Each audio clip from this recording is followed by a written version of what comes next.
Isabela sempre amou pizza e, como prêmio por seu ótimo desempenho na escola, implorou para seus pais levarem-na para a pizzaria. Porém, seus pais, confundidos pela similaridade dos nomes, acabaram indo ao estabelecimento errado, Fred Fazbear Pizza, um lugar com certa fama, mas que os dois desconheciam. Chegando lá, o lugar parecia um parque de diversões com suas luzes piscando e música animada. Isabela, curiosa e entusiasmada, mal podia esperar para explorar cada canto do restaurante. Entretanto, algo estranho pairava no ar.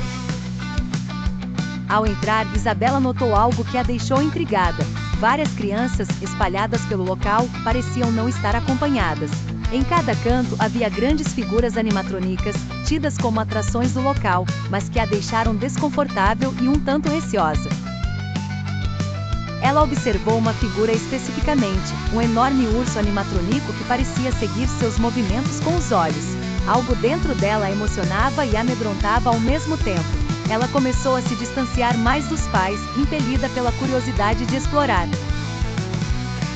Seus olhos se fixaram em uma piscina de bolinhas coloridas, aparentemente segura e divertida. Isabela não resistiu e correu em direção à piscina de bolinhas. O aviso "Atenção, perigo" em letras amarelas destacadas foi completamente ignorado pela garota. De repente, em meio às bolas, ela sentiu algo estranho, quase como se as sombras das figuras animatrônicas a envolvessem. Em um piscar de olhos, Isabela parecia ter desaparecido sem deixar rastro. Seus pais, desesperados, a procuraram freneticamente, mas a única coisa que testemunharam foi o olhar vazio das inanimadas figuras. O mistério do desaparecimento de Isabela e das outras crianças continua a assombrar os visitantes e habitantes locais. O que aconteceu com ela? As figuras animatrônicas realmente têm vida própria? Há algo além do que os olhos podem ver dentro da Fred Fazbear Pizza? Um mistério que permanece, aguardando para ser resolvido. Raíssa era uma jovem curiosa, conhecida no bairro por sua personalidade gentil e seu sorriso cativante. Vivia em Lábios, um vilarejo repleto de lendas e histórias que fascinavam os moradores. Um dia, enquanto passeava pelo parque, Raíssa avistou algo inusitado: um adulto vestindo uma fantasia de coelho amarelo. Não era a época de Páscoa, o que tornava a cena ainda mais estranha. A figura acenava para ela de maneira amigável.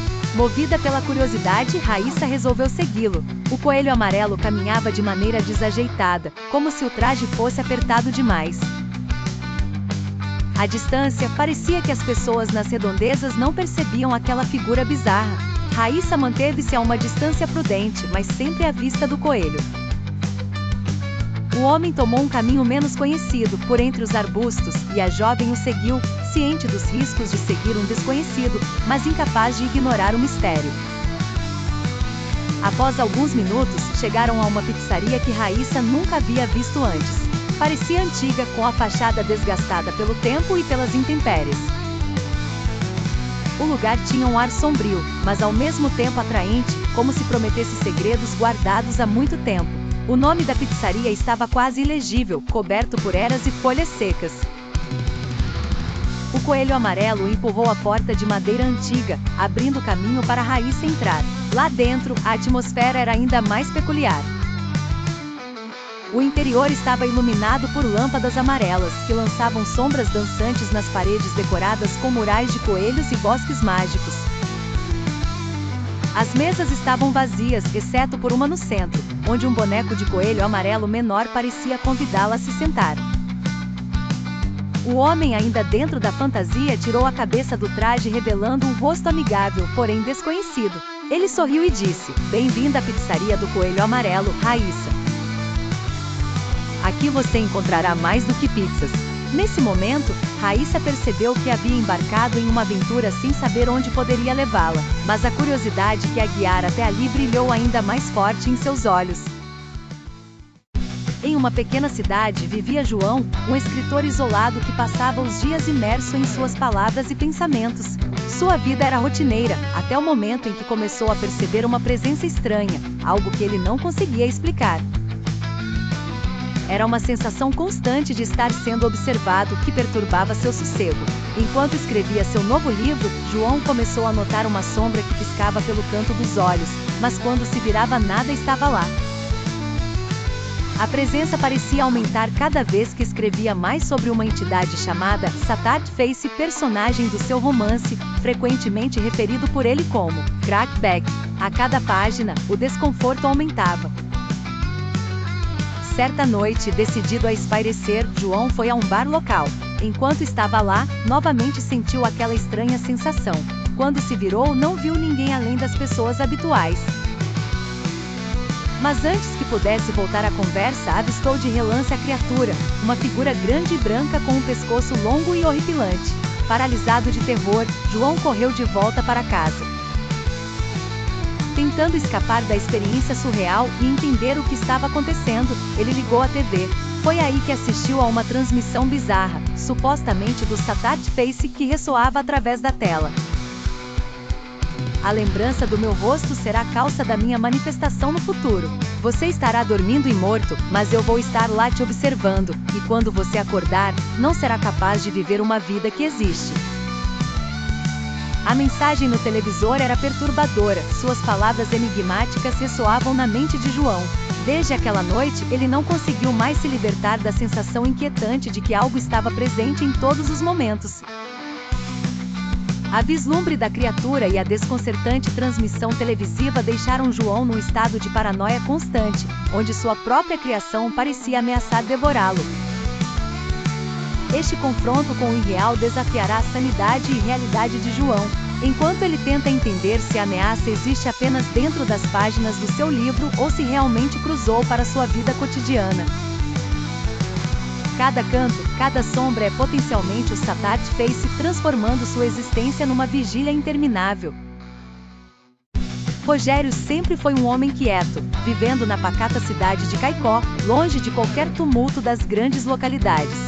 Trabalhava como bibliotecário, cercado por livros e o aroma reconfortante do papel antigo. Sua rotina era perfeitamente ordenada, até que uma série de eventos sinistros começaram a transformar sua vida num verdadeiro pesadelo. Certa noite, enquanto Rogério fechava a biblioteca, sentiu um arrepio percorrer-lhe a espinha. Virou-se, mas não viu nada além das estantes escuras. Pensou tratar-se de sua imaginação e continuou o caminho para casa sob a luz pálida da lua. Nos dias seguintes, rumores começaram a espalhar-se pela cidade. Falavam de uma entidade chamada de Face Vermelha, descrita como uma figura de rosto grotescamente derretido que assombrava as ruas escuras de Caicó após o pôr do sol. Apesar de cético, Rogério não conseguia afastar o sentimento de inquietude. Uma noite, enquanto se preparava para dormir, ouviu um barulho estranho vindo do lado de fora da sua janela. Com o coração acelerado, hesitou por um momento, mas acabou cedendo à curiosidade e espiou pela cortina. Lá estava ela, a Face Vermelha, parada na calçada oposta a observar sua casa fixamente. A descrição não havia feito justiça ao terror que a visão provocou. O rosto era uma massa vermelha, derretida, sem olhos, mas estranhamente ciente da presença de Rogério. O pânico tomou conta e ele se afastou bruscamente da janela, tentando acalmar-se e racionalizar o que tinha acabado de ver. Nos dias seguintes, Rogério percebeu que a presença da Face Vermelha parecia seguir seus passos. A cidade que antes era seu lar seguro agora tornará-se desconhecida e opressora. As pessoas notaram que Rogério estava mais retraído, mais silencioso do que nunca. Então, numa noite particularmente fria, Rogério sumiu. Seu desaparecimento chocou a pequena cidade. A polícia encontrou apenas seu diário, aberto na última anotação que dizia: "Ela vem me buscar, a Face Vermelha. Não há para onde correr, e já não consigo lutar mais. Adeus." Apesar das buscas, Rogério nunca foi encontrado. A história da Face Vermelha se tornou uma fábula local, uma advertência para as crianças não ficarem fora de casa até tarde. No entanto, muitos acreditam que a Face Vermelha ainda perambula por Caicó, em busca de sua próxima vítima desavisada. João estava sentado no sofá da sua pequena sala, assistindo TV em um sábado à tarde. Ele gostava daqueles momentos de sossego, onde podia simplesmente relaxar e fugir da correria do dia a dia. Na tela passava um velho filme de faroeste, aqueles que seu avô costumava narrar com tanto entusiasmo quando era criança.